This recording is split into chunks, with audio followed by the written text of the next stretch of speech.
നടൻ അരുണും ഭാര്യയും ഒരു പെൺകുഞ്ഞിനെ ദത്തെടുത്തത് വലിയ വാർത്തയായിരുന്നു. ഒരു മകന്റെ അച്ഛനും അമ്മയും ആയ ശേഷം ഇവർ പെൺകുഞ്ഞിനെ ദത്തെടുത്തത്. മാതൃകാപരമായ ഈ തീരുമാനത്തെ ഏവരും അഭിനന്ദിച്ചു.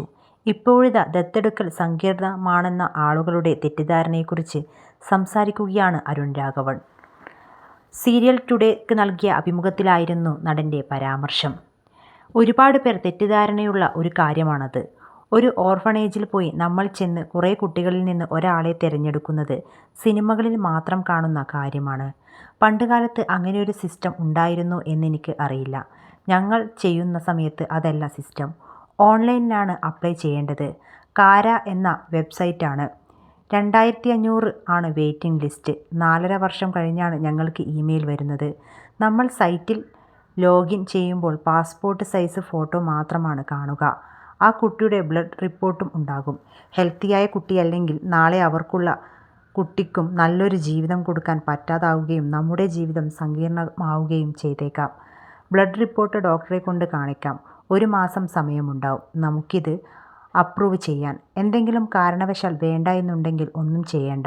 1 മാസത്തിന് ശേഷം അടുത്ത ആളിലേക്ക് ആ കുട്ടിയുടെ വിവരം പോകും. സങ്കീർണമായ കാര്യമേയല്ല ദത്തെടുക്കൽ. ഒരുപാട് സ്വത്തുക്കൾ വേണമെന്നോ കൂടുതൽ സ്വത്ത് ദത്തെടുക്കുന്ന കുട്ടിക്ക് കൊടുക്കണമെന്നോ ഇല്ല. നമുക്ക് ജനിക്കുന്ന കുട്ടിക്കുള്ള അതേ അവകാശം ആ കുട്ടിക്കും ഉണ്ടാകും. ദത്തെടുക്കാമെന്ന ആദ്യ തീരുമാനം ഭാര്യയുടേതായിരുന്നു.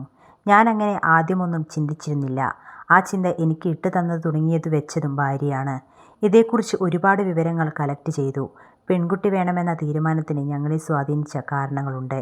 ഞങ്ങൾ ബോംബെയിലായിരുന്ന സമയത്ത് നേപ്പാളിൽ നിന്നും ഉള്ള സെക്യൂരിറ്റിയുണ്ടായിരുന്നു. ഒരു ദിവസം പുള്ളി നിൽക്കുന്ന ഷെഡിനുള്ളിൽ നിന്നും ഒരു കരച്ചിൽ കേൾക്കുന്നു. ഭാര്യയും അമ്മയും അവിടെ ചെന്ന് നോക്കിയപ്പോൾ ഒരു കുഞ്ഞ് ഒറ്റയ്ക്ക് ഷെഡിനുള്ളിൽ കളിച്ചു കൊണ്ടിരിക്കുന്നു.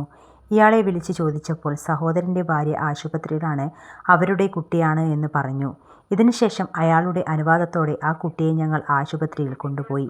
പോഷകാഹാരക്കുറവുണ്ടായിരുന്നു ആ കുട്ടിക്ക്. വസ്ത്രങ്ങളൊക്കെ വാങ്ങിച്ചു കൊടുത്തു. പിന്നെ കുറച്ച് നാളത്തേക്ക് ഭാര്യ ജോലി കഴിഞ്ഞ് വന്ന് അവളെ എടുത്ത് കുളിപ്പിച്ച് പൊട്ടുതൊടിയിക്കലായിരുന്നു. മലയാളി കുട്ടികളെപ്പോലെ കണ്ണും പുരികവും എഴുതി. 1.5 മാസം കഴിഞ്ഞപ്പോൾ അവർ നാട്ടിലേക്ക് പോയി. 5 മാസത്തോളം കഴിഞ്ഞപ്പോൾ കുട്ടിക്ക് സുഖമായിരുന്നോ എന്ന് സെക്യൂരിറ്റിയോട് ചോദിച്ചു. മരിച്ചുപോയി എന്ന് അവർ പറഞ്ഞു. വളരെ സിമ്പിളായി അവർ അത് പറഞ്ഞു.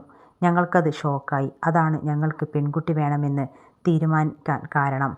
അവൾ വന്നതിന് ശേഷം ഞങ്ങളുടെ ജീവിതം ഭയങ്കര ഹാപ്പിയാണെന്നും അരുൺ രാഘവ് പറയുന്നു.